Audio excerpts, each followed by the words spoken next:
During the past year, we wanted to implement a simulation for incoming stroke trainees that would work on the mobile stroke unit. We have a telemedicine system where typically a stroke trainee who's a stroke fellow who's specializing in vascular neurology takes most of the calls, goes on video, and assesses the patients, and in cooperation with the MSTU crew, makes the decisions on acute stroke treatment and triage to potentially comprehensive stroke centers if the patients are presenting with a large vessel occlusion. What we noticed in the past several years that those stroke trainees come in and they're kind of thrown into this whole new chaotic world of the mobile stroke unit.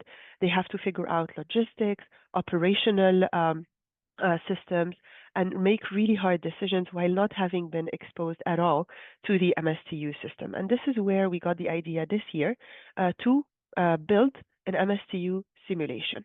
The simulation consisted of a very realistic stroke case where we had a fake patient who was a stroke neurologist. It was me, actually. And we did the whole simulation from A to Z, exactly as it would happen, in real life.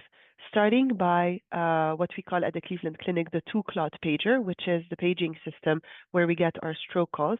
From the page to the connection through the telemedicine platform to assessing this very realistic patient up until they receive, the images that are supposed to be done on the mobile stroke unit through our, artificial intelligence platform until they make a decision for triage. In specific, this was a scenario of a left MCA occlusion presenting with aphasia and right-sided weakness, who presented within the first 4.5 hours from last known well and did end up having a large vessel occlusion. Before, pushing or making the decision for IV thrombolytics, the patient's blood pressure was not well controlled, and the stroke trainee who was doing the simulation also had to work in, choosing a blood pressure medication and knowing that the blood pressure needs to be controlled before pushing the IV thrombolytic. So during this scenario, we made sure to include so many different aspects of acute stroke care from a clinical point of view and from an operational point of view. So going over the study a little bit, we know that MSUs provide unique opportunities for pre-hospital acute stroke care, yet exposure during residency training as interacting with the mobile stroke unit remains very limited. So simulation-based education for incoming stroke trainees, we thought that this might bridge this gap by preparing them to manage real-time diagnostic and therapeutic challenges in the field.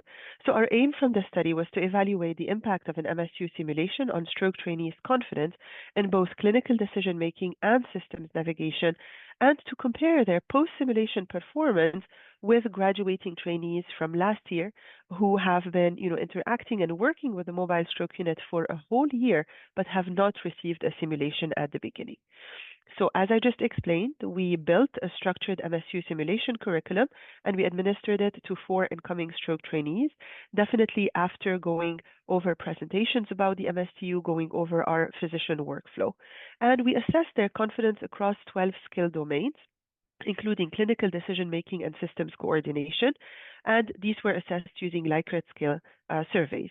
We compared pre versus post-simulation using the Wilcoxon signed rank test and effect sizes, and then the post-simulation performance was compared with the previous 4 graduating trainees using the Mann-Whitney U test. If we look first of all, at the pre and post-simulation item responses, we didn't find with every item. So there were 12 total domains. And when we look at each domain on its own, we didn't find any statistically significant difference pre and post simulation, as well as post simulation with the graduating fellows. But when we look at those operational skills and the systems coordination part, we notice that pre-simulation and post-simulation, there was a statistically significant difference, which means that post-simulation, the stroke trainees felt a statistically significantly elevated level of confidence compared to pre-simulation when it comes to that systems coordination. And when we compared the new incoming trainees post-simulation with the graduating trainees who again did not receive any sort of simulation but have been working on the MSCU for a whole year, we noticed that there was no difference in their levels of confidence, which is a good thing because it means that they were as confident taking these MSTU calls as compared to graduating fellows that have been doing this for a year. So we noticed that the MSU simulation markedly enhanced systems-based confidence among stroke trainees, and then following the simulation, new stroke trainees achieved performance comparable to graduating peers, underscoring the simulation as a powerful tool to accelerate MSU competency and ensure preparedness for real-world pre-hospital stroke care.